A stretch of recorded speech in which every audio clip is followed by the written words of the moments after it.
Hello friends, my name is Rachel from EVPL Central, and this is Chapter Book Storytime, the Variety Pack. Now everyone says not to judge a book by its cover, but I always get really excited about books with beautiful covers. And that is what immediately drew me to the book we're going to be reading today. Today we're going to be reading Amari and the Night Brothers by B.B. Alston. The cover is beautifully illustrated, and it definitely looks like there's something magical going on down here with maybe what looks like a chest and some blue kind of swirls and even some animals forming out of the mist. So I'm really excited to see what happens in this book, and I thought that it being February and being Black History Month was the perfect time for us to read a book by a Black author featuring predominantly Black characters. So we are going to get started with this, and from what I've read on the inside, we are going to meet Amari, whose brother Quinton has gone missing. And while everyone has sort of told her to give up on him and just sort of move on, she knows he's still out there somewhere.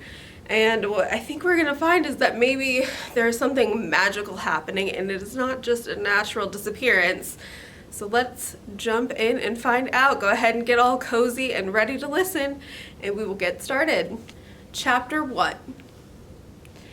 I'm sitting in the principal's office again. In the hallway, on the other side of the glass door, Principal Merritt is getting an earful from Emily Grant's mom. With all of those wild hand gestures, you'd think I did a lot more than give her stuck-up little princess daughter a tiny shove. Emily got up in my face, not the other way around. It wasn't my fault she lost her balance and fell on her butt in front of everybody. Emily stands behind her mom, surrounded by her squad. They cover their mouths and whisper, eyeing me through the door like they can't wait to catch me alone. I lean back in my chair, out of view. You've really done it this time, Amari. I glance at the picture of the brown-skinned boy on the wall behind Principal Merritt's desk and frown. Quinton proudly holds up the trophy he won in the state math competition. You can't see, but me and Mama are just off stage cheering him on. There's not much to cheer about anymore. The door swings open and Mrs. Grant stalks in, followed by Emily. Neither makes eye contact as they settle into the chairs farthest from me. Their dislike for me seems to fill up the whole office. I frown and cross my arms. The feeling is mutual. Then comes Mama in her blue hospital scrubs. She got called away from work because of me again. I sit up in the chair to plead my case, but she shoots me a look that kills the words in my throat. Principal Merritt takes his seat last, his weary eyes moving between us. I know there's a history between you two girls, but seeing as it's the last day of school, I want that girl's scholarship revoked, Mrs. Grant explodes. I don't pay what I pay in tuition to have my daughter assaulted in the hallways. Assaulted? I start, but Mama raises her hand to cut me off. Amari knows better than to put her hands on other people, said Mama. But this has been a long time coming. Those girls have harassed my daughter since she first set foot on this campus. The messages they left on her social media pages were so ugly, we considered deleting her accounts. And we addressed that matter as soon as it was brought to our attention, says Principal Merritt. All 4 girls received written warnings. How about the stuff they say to my face? I lean forward in my chair, face burning. They call me charity case and free lunch and remind me every chance they get that kids like me don't belong here. Because you don't, says Emily. Quiet, Mrs. Grant snaps. Emily rolls her eyes. Mrs. Grant stands, turning her attention to Mama. I'll have a talk with my daughter about her behavior, but your daughter got physical. I could press charges. Be thankful this is as far as I'm taking it. Mama bristles but bites her tongue. I wonder if it's because Emily's mom is right about pressing charges. Practically the whole school saw. Up, says Mrs. Grant to her daughter, and they head for the door. Mrs. Grant stops short and looks back at us. I expect to be notified the moment the scholarship is revoked, or the Parents Association will have a lot to say at the next meeting. The door slams behind them. I can barely sit still. I'm so mad. This is all so unfair. People like Emily and Mrs. Grant will never understand what it's like not to have money. They can do whatever they want with no consequences, while the rest of us have to watch our every step. Are you really taking away Amari's scholarship? Mama asks in a small voice. Principal Merritt drops his eyes. We have a zero-tolerance policy when it comes to physical altercations. School rules dictate that she be expelled. Taking her scholarship is the smallest punishment I can offer. I see. Mama sinks in her chair. My anger melts into shame. Mama's already sad because of Quinton. I shouldn't be adding to her troubles just because I can't handle a few bullies. I know it's been difficult, says Principal Merritt to me, since Quinton's disappearance. He was a great kid with a truly bright future. It doesn't take a rocket scientist to connect the dots between that incident and the start of your behavior problems, Amari. I can arrange for you to talk to a counselor, free of charge. I don't need a counselor, I interrupt. Principal Merritt frowns. You should talk to someone about your anger. You want to know why I shoved Emily? It's because she thought it was funny to joke that my brother is dead. But he isn't. I don't care what anyone says. He's out there somewhere and I will find him. I'll show you all. I'm shaking, tears streaming down my face. Principal Merritt doesn't say anything. Mama stands up slowly and pulls me into her arms. Go to the car, baby girl. I'll finish up here. We ride home in silence. It's been almost 6 months since Quinton went missing, but it doesn't feel that long. Seems like just the other day he was calling Mama's phone to say he'd be home for Christmas. It was a big deal because Quinton was always gone once he got that fancy job after high school, the kind where you can't tell anybody what you do.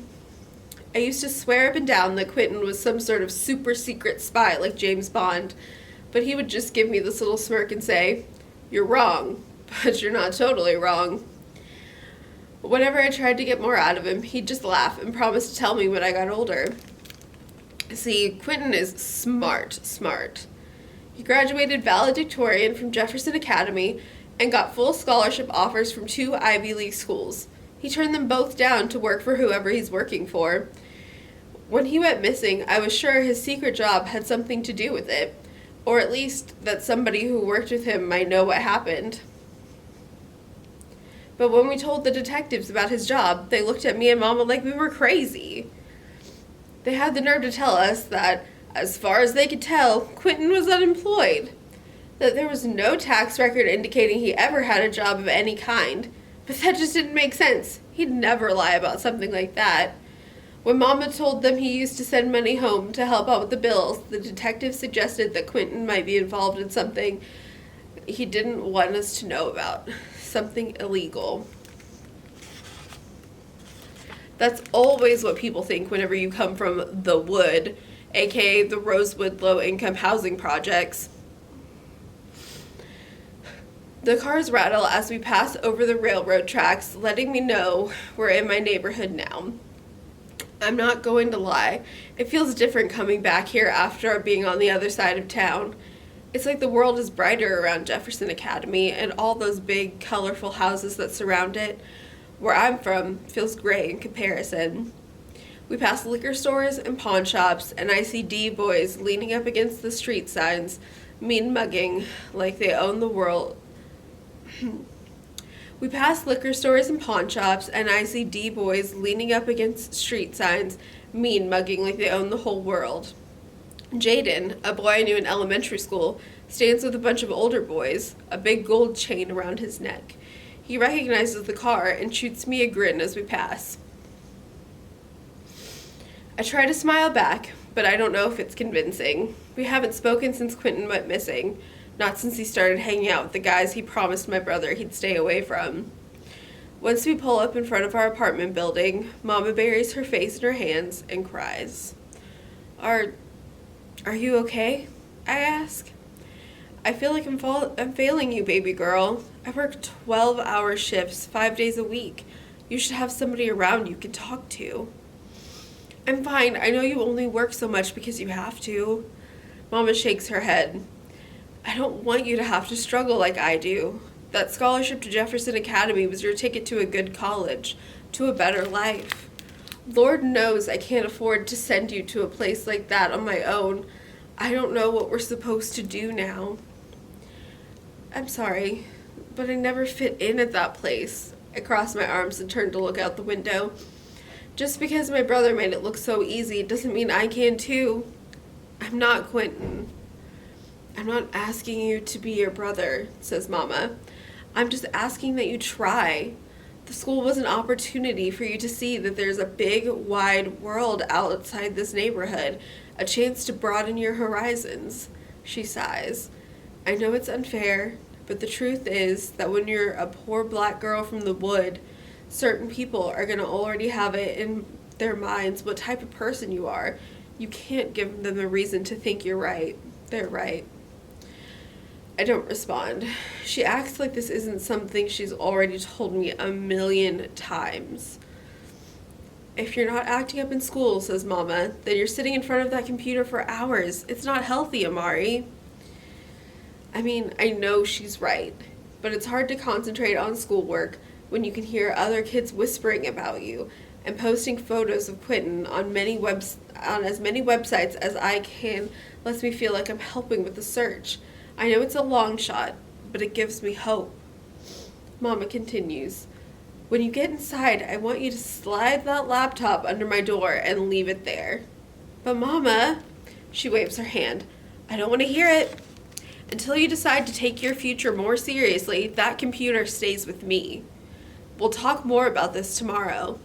I've got to get back to the hospital. I slam the door after I get out, and I don't look back once as I stomp toward the building. What am I supposed to do now? Once I'm inside the apartment, I fall into the couch and bury my head in the pillows. This has been the worst day. Finally, with a groan, I pull myself up into a sitting position and grab my old beat-up laptop from my book bag.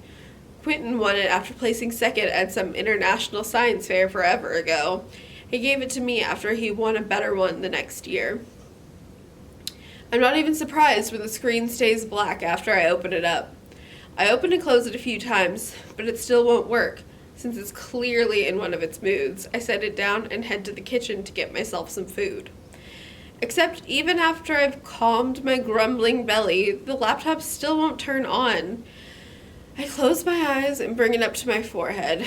Mama says I've got to give you up, and there's no telling when she'll give you back. Please work. This time it powers right up. Thank goodness. The free neighborhood Wi-Fi is super slow, but I'm still able to copy and paste Quinton's missing persons poster onto a dozen websites. Normally I'd check his email next. I'd figured out his password months ago. Amari Amazing, my fake superhero name from way back. But my curiosity gets the best of me, and I pull up Emily Grant's Instagram page to see if she posted anything about today. And what do I find? A photo of me on her profile with the caption, "Summer break, and guess what? We finally took out the trash at Jefferson, expelled." Posted a ton of comments from other students. I only read a few before I slammed the laptop shut. Never wanted her here. I heard she used to steal from the lockers. All it took was her dumb brother to drop dead. I didn't get expelled, and my brother isn't dead. Jaw clenched, I opened the laptop again to write a reply to shut them all up. A notification appears at the top of the screen, and my whole body goes stiff. It's a new email from Quinton. One new email from Discreet Deliveries. Which may not sound like a lot, but Quinton never gets new emails, ever. I've been checking ever since the day I figured out his password. I open the email. Package delivered. You shall receive a separate email once Amari Peters has signed, as requested. Thanks for using Discreet Delivery Service, where they get what's coming to them, whether they know it or not. This email will self-destruct in 3, 2, 1. The email vanishes. I jump in surprise. Did that email really just... And what am I supposed to sign? A knock sounds at the front door. Delivery! Chapter 2. I sprint to the front door and yank it open. A man in tattered clothes stands hunched over in the doorway. I lean over him to look down the sidewalk in both directions. Where's the delivery guy? Hello there, he says without looking up. Might I trouble you for a moment? I instantly feel guilty for overlooking him. I don't have any money, but there's a Hot Pocket in the freezer you can have. Mama hasn't gone shopping yet. That's very kind of you, but I've actually just left a very fine restaurant. Oh, I say, so you're not homeless? Homeless? Heavens no. The guy finally lifts his head. He's older, with a neatly trimmed gray beard.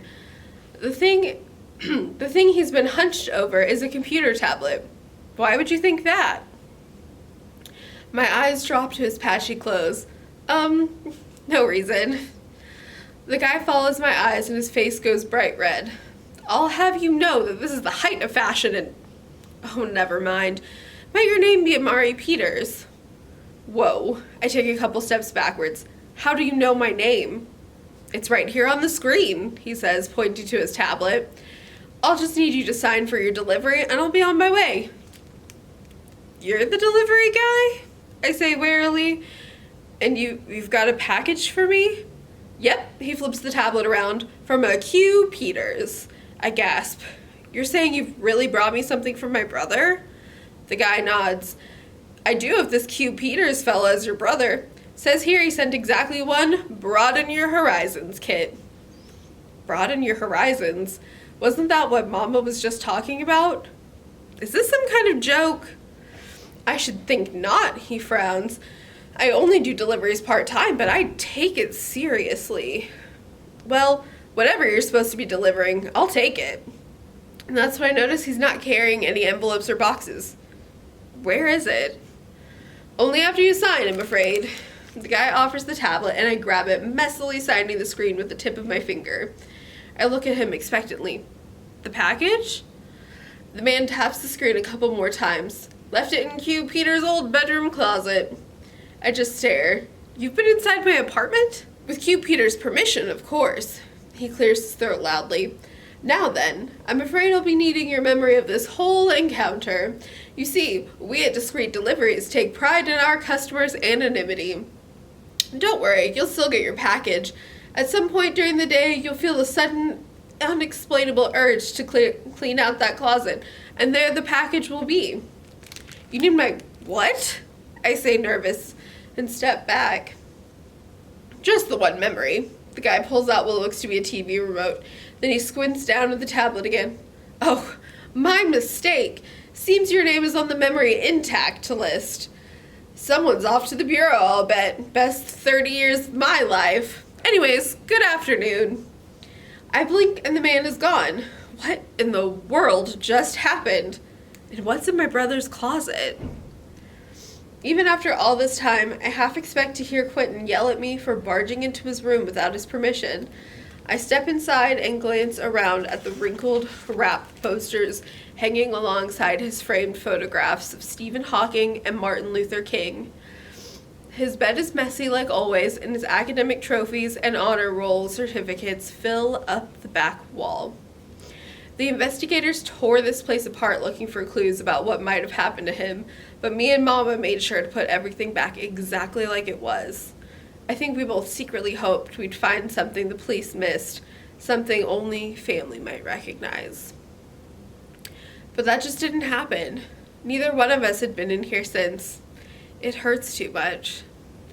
It's not until I get all the way inside that the memories hit me. All the times Quinton and I used to play in here, or how sometimes he'd put on a playlist while we lay on the floor joking and talking about how we were going to take over the world one day. How we were going to show our loser dad who ditched Mama that we're worth something.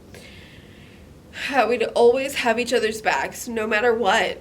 Sure, Quinton might be 10 years older than me, but we've always been tight. Tick, tick, tick. Okay, so Quinton's room has never ticked before? Suddenly, I've got goosebumps all over. Maybe that weird delivery guy was telling the truth. The package is supposed to be in Quinton's closet, and sure enough, with each step closer to the closet, the sound gets louder. Did he send me a clock?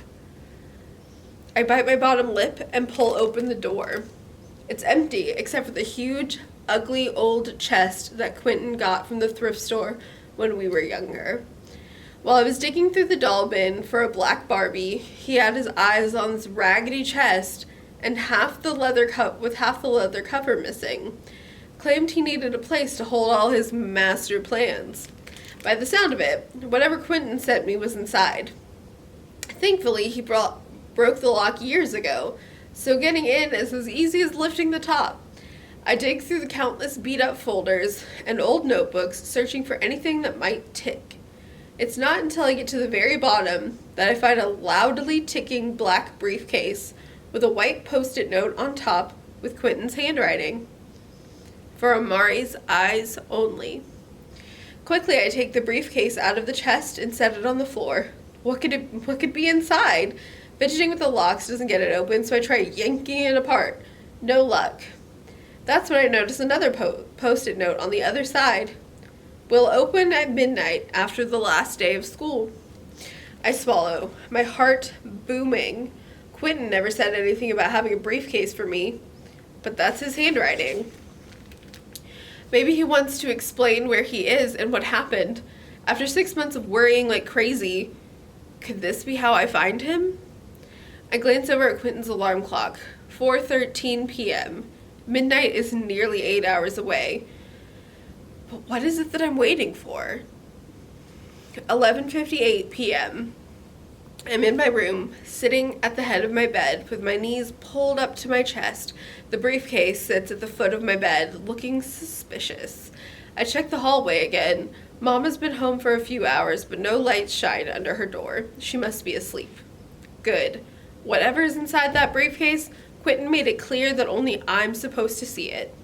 11:59 p.m. I pace back and forth. Okay, I'm totally tripping, right? What do I honestly think is going to happen? 12 o'clock a.m. Click. Hiss. I swear I jump a whole foot in the air. I creep over my bed and take a seat. After a calming breath, I lift the top of the briefcase. Green and purple stripes stare back at me. I reach inside, pull the smooth fabric from the briefcase, and hold up what seems like a suit jacket to the light. It might be the ugliest thing I've ever seen. I reach inside and pull out the matching pants. I have no idea what's going on, but I can't help but smile. This is definitely Quinton's corny sense of humor at work. And there's more in the suitcase, an envelope and a pair of thick metallic shades. Attached to the shades is a chain of post-it notes. Number 1, please lie down before putting these on. Number 2, I'm serious about lying down first. Number 3, pinky swear level serious. Okay, I get it. I bring the shades closer. Aside from being heavy, they seem pretty normal. Certainly not dangerous enough for 3 warnings. Are they supposed to make you dizzy or something? Well, if it's pinky swear serious, then fine. I'll lie down. I shove the briefcase to the edge of my bed and lay back before sliding the glasses onto my face. I'm not sure what the big deal is. Amari? Sorry. I shove the briefcase to the edge of my bed and lay back before sliding the glasses onto my face. I'm not sure what the big deal... Amari? Comes a voice I recognize anywhere. Quinton? Chapter 3. I whip my head around to see my brother standing in the middle of my bedroom, a nervous grin on his face. I scramble off the bed so fast I trip over my own feet. Next thing I know, I'm across the room with my arms wrapped around his middle. I'm shaking as his arms hug me back. I miss you too, he laughs. I relax my grip on him and he steps back out of my arms. I don't think I've ever felt so happy in my whole life. My big brother is here, like really here. How? Where have you been? We've got to tell Mama. I can't get the words out fast enough as I stare up into his very alive face, a big goofy grin sitting below his wide eyes and uneven hairline. I'll explain everything, but for now, I just need you to trust me, okay? Of course I trust him, but how did he just appear out of nowhere? Okay. Follow me, he turns and runs out of the room. I give chase, skidding to a stop in front of Mama's darkened doorway. I have to tell her Quinton is back. She won't need to be sad anymore. We won't have to fight anymore either. Everything can go back to the way it was before. There's no time, Quinton calls from the living room. We've got to hurry. He opens the front door and dashes out into the hallway. I glance back at Mama's door as I sprint through the living room, wondering if Quinton's voice might have woken her. Her light doesn't click on, but I can't let Quinton go now. I run after him, and it's all I can do to just keep up. Where are we going? The roof, he calls back. The roof? Quinton and I used to sneak up there all the time, even though Mama said it was dangerous. Like we didn't have sense enough to stay away from the edge. We run up a dozen flights of stairs until we reach the wide, empty roof. Only it isn't empty enough. Or it isn't. We run up a dozen flights of stairs until we reach the wide, empty roof. Only it isn't empty tonight. Is that a boat? I ask. Quinton grins over his shoulders. Sure is. The boat is the size of a school bus and looks like someone literally dropped a small log cabin on the back of it. Smoke wafts up from the cabin's stone chimney. Shiny gold railings surround the front half of the deck. I can't help but laugh at how ridiculous it all is. What is happening right now? How did it get here? Gotta hurry! Quinton disappears around the other side. I follow, running my fingertips across the smooth hull of the ship. The wood is so glossy I can see my reflection in the moonlight. Quinton waves me over. He tugs on a lever and a section of the ship falls open, becoming a short staircase. Quinton climbs in first, with me behind him. One long room runs the length of the boat. I'm able to make out 2 bunk beds and swords before Quinton leads me up to another staircase at the end of the ship. We emerge on the deck, and Quinton brings me over to where 2 large wooden captain's wheels are mounted. The wheel in front of us turns left or right like every other ship, but the wheel to our right is angled so that it can only be pushed forward or backward from where we're standing. I reach out and let my fingers graze the wheel, then jump as the ship jerks forward a few feet. He just laughs. You're going to want to get some altitude first. He nods at the second wheel. I step back, shaking my head in disbelief. When you say altitude, you don't mean... Oh, I do mean... He smirks and takes hold of the second wheel, gently pulling it forward. My whole body goes stiff as the ship rises into the air. I throw both arms around the railing, holding on with everything I've got. My apartment building and everything else in my neighborhood got smaller and smaller as we continue to rise. How is this happening? My brother is having the time of his life laughing at me. Relax, the ship has been triple balanced. It's impossible to fall off. Quinton, we're flying. You're just gonna act like this is normal? Again with a smirk. Maybe it is. Quinton grips the first wheel with both hands and the ship surges forward. Everything becomes a blur. The stars above stretching into glowing streaks. I can feel the wind on my face, but for as fast as we must be going, my legs really do feel steady, like I'm still on the ground. He releases the wheel and the ship glides to a smooth stop in mid-air. The smell of sea salt tickles my nose. There's water in every direction. Is this the ocean?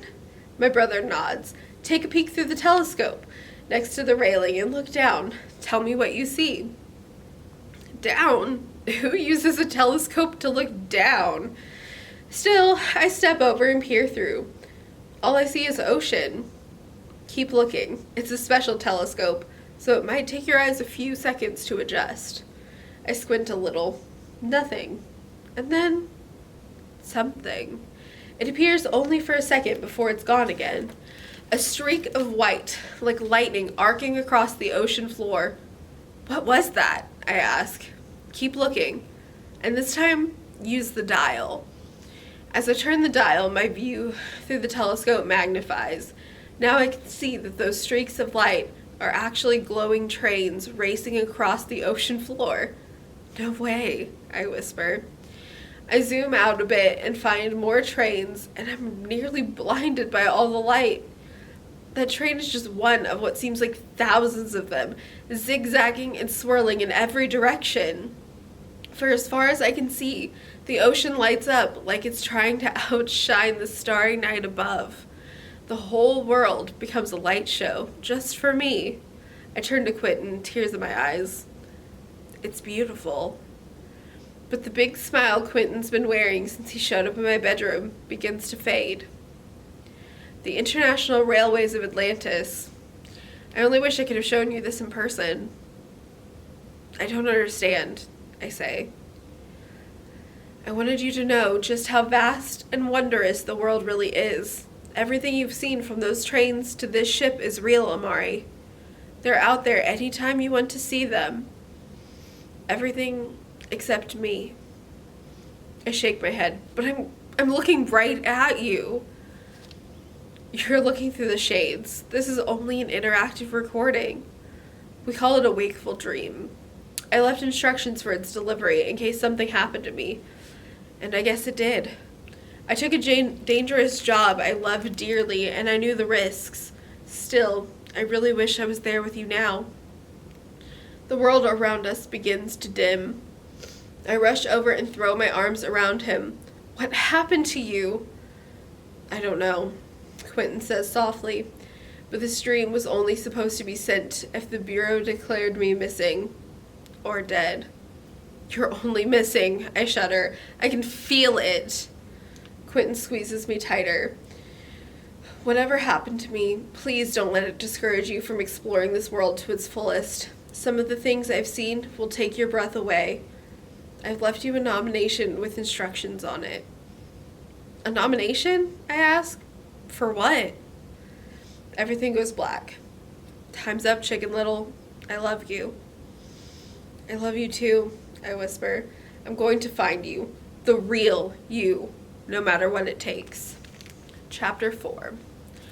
Early the next morning, Mama knocks on my bedroom door so that we can have breakfast together. Mother-daughter time or something. I woke up wondering if the wakeful dream really happened, but once I took a look at what else was inside the briefcase, I was convinced. My brother made a dream for me, put it inside a pair of shades, and had it delivered to my apartment. What kind of place can do that? I intend to find out. You alright, baby girl? Mama's voice snaps me out of my daze. Yeah, I'm fine. I scoop up some cereal with my spoon. Mama watches me from across our small dining room table. I can tell she's worried about how I'm doing after all that's happened at school. There's a huge part of me that wants to tell her about Quinton's wakeful dream. She deserves to know. But how do you explain being visited by your missing brother in a dream where you took a flying boat to go look at some underwater trains without sounding delusional? And even if she did believe me, which I doubt, do I really want to risk getting her hopes up? She's only just gotten to where she isn't crying in her room every day, so I keep quiet. What I did yesterday was for your own good, Mama sighs. I miss him too, I really do. But right now, it's just you and me. It seems harsh, but it's my job to give you the best possible future. That can't happen if you keep your whole life on pause, wishing for something that may never happen. I get it, I say quickly. Anything not to have that argument again. Then you'll understand why you're grounded until I decide you aren't. I nearly spit out my cereal. Seriously? You know better than to go around shoving people, even if they deserve it. Mama stands up from the table and grabs her purse. I've got to get to work a little early today. One of the girls has a sick baby at home. Don't let me find you been out that door. Understood? Yes, ma'am. The word stops Mama in her tracks, and she gives me a good looking over. The only time I'm ma'am instead of Mama is when you're up to something. I put on my most innocent expression and shake my head. Well, before you get any ideas, I've got Mrs. Walters watching the place while I'm gone, and you know she don't have anything better to do than worry about what everybody else is doing. I understand, I say. Mama only said not to let her find out. She never actually said I couldn't go. Back in my room, I spread out everything from the briefcase on my bed. The green and purple suit jacket and pants, 2 sheets of paper that were tucked inside the envelope, and the shades that triggered last night's wakeful dream. I try on the shades for like the 10th time that morning, but I still can't get them to work again. I settle for reading over the paperwork from Quinton's envelope one more time. The first page reads, "Mandatory. Staple atop all outgoing paperwork. Warning, warning. In case you somehow missed the first one. Warning. Surely you get the idea by now. The following information is classified as it refers to a location that handles several million very well kept secrets. As a result, reading this file without the proper permissions may result in any number of dire consequences that include but are not limited to death by bottomless pit, being locked inside a metal canister and shot into space, being fed to a certain creature and a certain underwater lair that shall, for the purposes of keeping its existence secret, remain nameless." I reread the first paragraph like 3 times. I mean, bottomless pits and secret underwater creatures?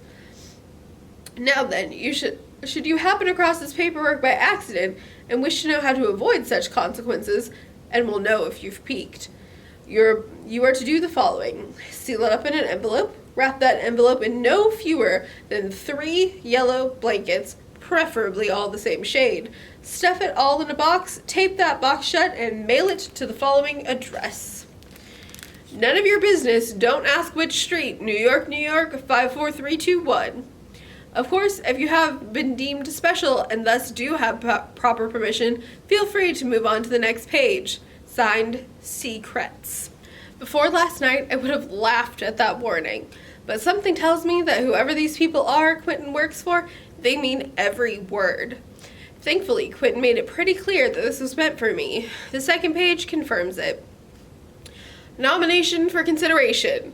Nominating party, Quinton Javon Peters, on behalf of Amari Renee Peters, to be used no sooner than the latter's 12th birthday and no later than the latter's 18th birthday.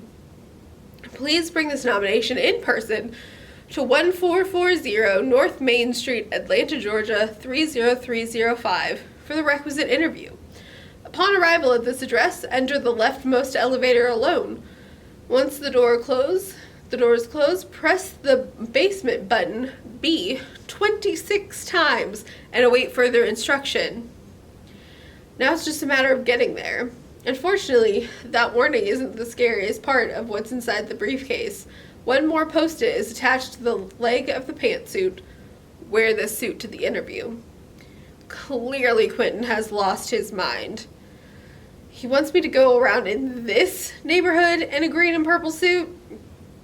I won't make it out of the building before someone cracks a joke, and I can't afford to get into another fight. I sit down on the bed, biting my lip. It all feels so unreal. This whole thing is crazy. But what if it is real? What if this is my one chance to find out more about my brother? My one chance to bring him home? Fine. I'll check it out, and I'll wear this hideous suit, too. I creep down the stairs of our building as if I'm hiding from the bad guy in a scary movie. The nomination is tucked inside my jacket pocket. Thankfully, the street is clear, until a bunch of smaller kids rush out of the next building. They point and giggle, and I'm so distracted I forget to duck beneath Mrs. Walters' window. She looks right at me and gets to jotting in her little notebook. I'm so dead when Mama gets home from work. Stupid, ugly suit! I get to the bus stop in the worst mood and plop myself down on the bench. I peek at my phone. Ugh.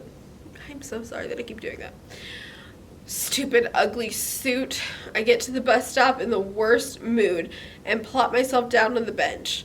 A peek at my phone tells me the bus should be here any minute. It can't come fast enough. A clean, cherry red Camaro screeches into a stop in front of me. The windows all roll down at once, and some boys around 18 or 19 poke their head out. One boy with long dreads grins at me. Hey, little mama, you lost or something? I think the circus left last week. The whole car bursts into laughter. Just leave me alone, I say, cheeks burning. Where's the rest of the Skittles at? More laughter. Don't you have somewhere else to be? I growl. That's when the back door on the other side of the Camaro pops open. Jaden hops out and jogs around the car. Y'all leave my little buddy alone. The guys in the car make some more jokes about us being boyfriend and girlfriend before speeding off. Jaden takes a seat next to me on the bench. He looks like he's grown another 6 inches since I saw him up close last. Still seems way too young for all that height. His gold chain sparkles in the sunlight, and those Jordans are brand new. Looking good, Mari. I'm feeling the curly fro. Thanks, I say with a smile. Feels like forever since anybody called me that. He shrugs.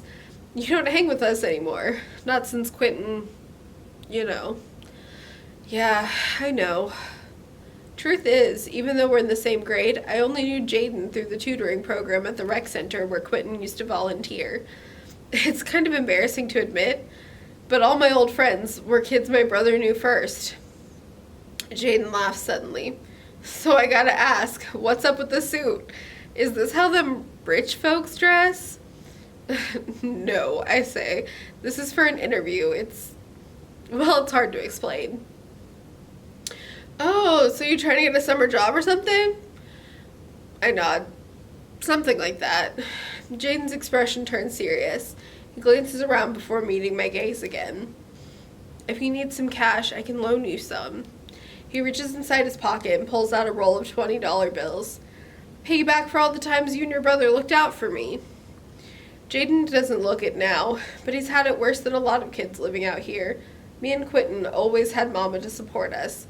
I can remember going to visit Jaden and him, not even knowing where his mom was that day, or what he was going to eat that night. Me looking out for him was just me sharing whatever I had at the time. Sometimes it was just half my candy bar. He was always so grateful. I searched Jaden's eyes for a joke, but he seems totally serious. That is so much money. Enough that Mama wouldn't have to worry over bills for a good while. But there's no way I can take it. I know whose money that is. Those boys are into some bad stuff. They're always getting arrested. Jaden shoves the money back into his pocket. Man, you don't know anything about them. At least they care about what happens to me. Quinton's old warning to me comes flashing through my head. You're not going to change the world unless you hang out with people who want to change the world too. Fast money and selling stuff that hurts other people ain't good. Be better than that. My brother cares, I say, and I know those boys don't give you all the nice things without wanting something in return. Tell me you didn't drop out of school to run with them. I do what I gotta do. Jaden frowns as he meets my eyes. Getting good grades don't help me eat. And even if it did, there ain't nobody to help me study no more. Then people they got tutoring now don't understand. Always looking down on me, telling me what I should already know. Quinton wasn't like that. He could explain things in a way that made it all make sense. Those words hit hard. It's a reminder that me and Mama aren't the only people who depended on Quinton. That tutoring program is one more thing on a long list of stuff that's gotten worse since his disappearance. I lean in closer to Jaden. What if there's a way to get Quinton back here? Would you give the tutoring program another try? Jaden gives me a puzzled look. Are you saying you know where he is? The bus turns the corner. Not exactly, I say, but I might have figured out a way to find him. Just promise you won't do anything that could mess up your future. He'd be really disappointed. I pause for a second before getting on the bus, but Jaden doesn't give me an answer. Once I've taken the seat, I met his eyes again through the window. Jaden shakes his head, but gives me the biggest smile. Okay, Mari, he mouths. Alright, Chapter 5. When I get off the bus, I'm surprised to find that 1440 North Main Street is a busy office building. It's a small skyscraper, all with dark glass and metal. For a place guarding so many well-kept secrets, I would have thought it would have been somewhere more, well, secret. This place is packed, even on a Saturday.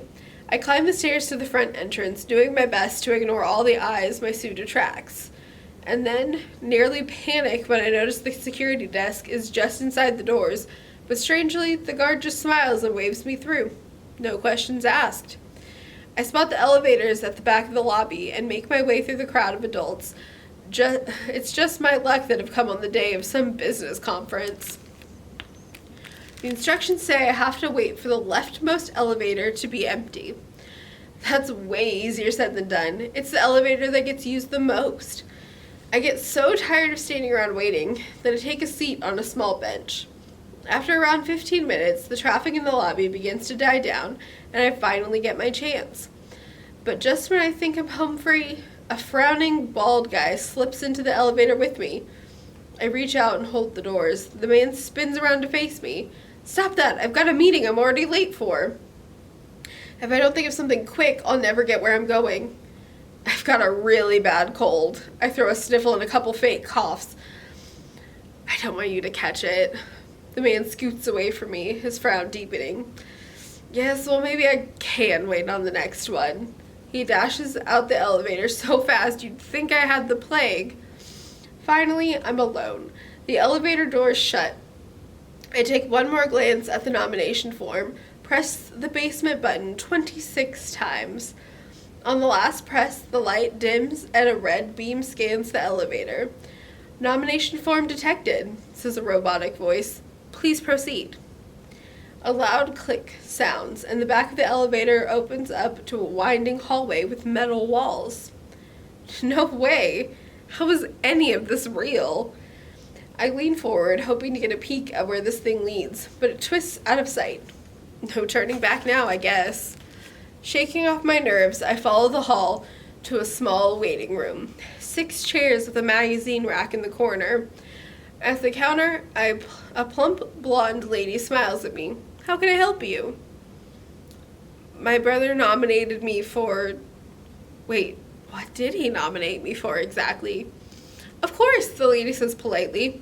"Unfortunately, a recruiter isn't in right now." A loud crash sounds from far off. "Ah," she said. "Seems he's just arrived. Use the door on the left and go on back. It's the last office on the right." I do as she says and pop my head into the half-open doorway. Inside, a desk lays in pieces on the floor. Standing over the mess is a really strange-looking guy. He's taller than I am, but just as skinny, with streaks of gray in his shaggy brown hair. But it's not really him that's the problem. It's his clothes. He's got on bright orange pants, traffic cone bright. His shirt is orange too. I've seen orange shirts before, but this guy's shirt has the nerve to be covered in orange and brown feathers. Come. The man waves me inside without looking up. "I'm just cleaning up a bit. I told the transporter to put me at the desk, not in my desk." He strokes his chin. "But then again, I was chewing a rather splendid steak sandwich when I gave the command." I take one nervous step inside. Did he say transporter? "My name is Amari, and mine is Barnabas Ware, and mine is Mr. Barnabas Ware, but full introductions won't be necessary, I'm afraid." He still hasn't looked up at me once. This year's program has already begun. The kids will already be assigned to rooms by now. It's already begun? My heart sinks. Does that mean I'm too late?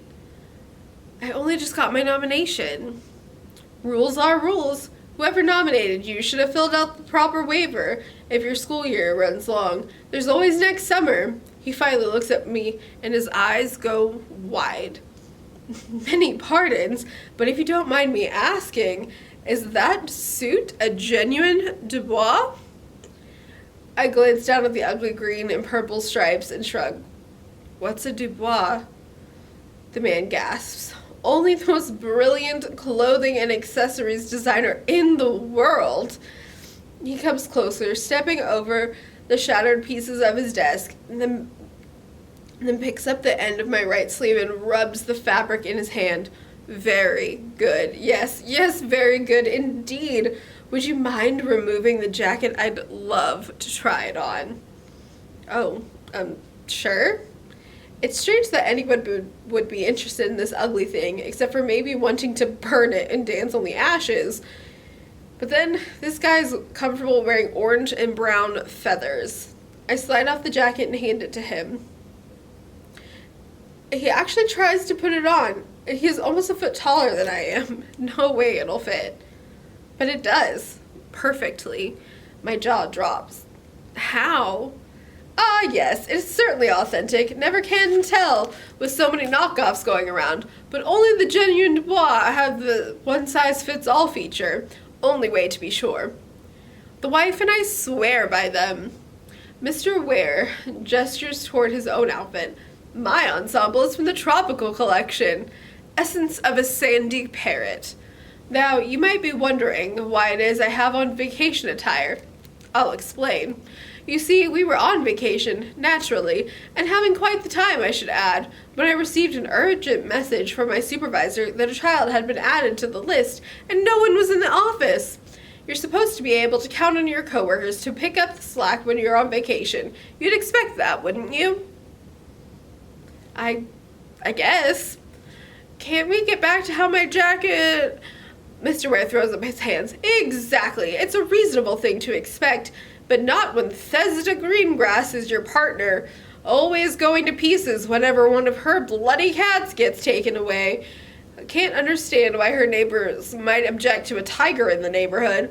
No use, though. She'll have another by the end of the month. Can't imagine where she gets them. Mr. Ware, I interrupt. My ears are ready to explode. Yes, my jacket, I say. How did it grow to fit you like that? Why, a patented enchantment, of course. How else? An enchantment? I lift my eyebrow. As in magic? Yes, Mr. Ware crosses his arms. If you don't mind me asking, how did you come by this suit exactly? It was in a briefcase, I say. My brother left it for me. Ah, yes, says Mr. Ware. I understand now. I take it this brother of yours is the first in the family to go into this line of work. Probably, but I don't really know what this line of work is. He strokes his chin again. Normally, I'm not one to bend the rules, but how can I turn away a child with such splendid taste in clothing? However unintentional. He sighs. Well, have a seat. I do what he says. It's pretty strange to be sitting across from someone over a pile of shattered desk pieces. It's my job, says Mr. Ware, to offer you a spot in our rather unique summer camp. However, I can't tell you very much about said summer camp until I get an answer as to whether or not you'll take it. Think carefully. If you decide you're not interested, then our meeting will end right here, and you can go back to doing whatever it is you had planned with your life. It's why we meet here in the office and not the actual bureau. But if you say yes, be warned that you will be obligated to attend this summer camp. Understand? I swallow and nod. So the interview is just you asking if I'll take the spot? Indeed it is, he says with a nod. Would you rather it be more difficult? I can cook up some algebraic equations if you'd like. I shake my head quickly. Mr. Ware chuckles. And your answer? As much as I want to say yes, I can't help thinking of Quinton right now. My brother said what he was doing was dangerous. Is that true? At first I think he won't answer, but eventually he says, it very well can be. I'm suddenly super nervous. Visions of disarming bombs and wrestling alligators sweep through my mind. Is there anything else you can tell me? I'm sorry, but I've said far too much already. I'm afraid I can offer nothing more until you've decided. Even if it is dangerous, Quinton wanted me to experience all the things that he did. When he has ever wanted anything but the best, when has he ever wanted anything but the best for me? Just the memory of those glittering trains lighting up in the ocean sends a rush of excitement through me I can't explain. And more than anything, this could be my only shot to find out what happened to him. I meet Mr. Ware's stare and say, I accept, and then hold my breath for whatever comes next. Well, thank you all for joining me today. I am so excited to see how this book ends. I absolutely want to know what is happening with this summer camp and this mysterious bureau, and I really want to know where Quinton has gone. If you are as excited as I am to continue the story, you will want to start on chapter 6 if you want to start where we left off. You can come in and find a copy, or have your grown-up call and put one on hold. You can also get a digital copy of this in the Libby app. And if you guys are excited about more books and activities for Black History Month, we have blogs with titles, we have more videos coming out, and actually here in our Read Center here at Central, we will have an African American read-in from 3 to 5 p.m. on the 24th of February, so you can come and read a lot of amazing books and have some activities and learn more about Black History Month. And we would love to see you join us. So, alright everybody, you have a great day and a great rest of Black History Month. Hopefully you guys can find some more amazing books to read by Black authors, and I will see you next time. Bye!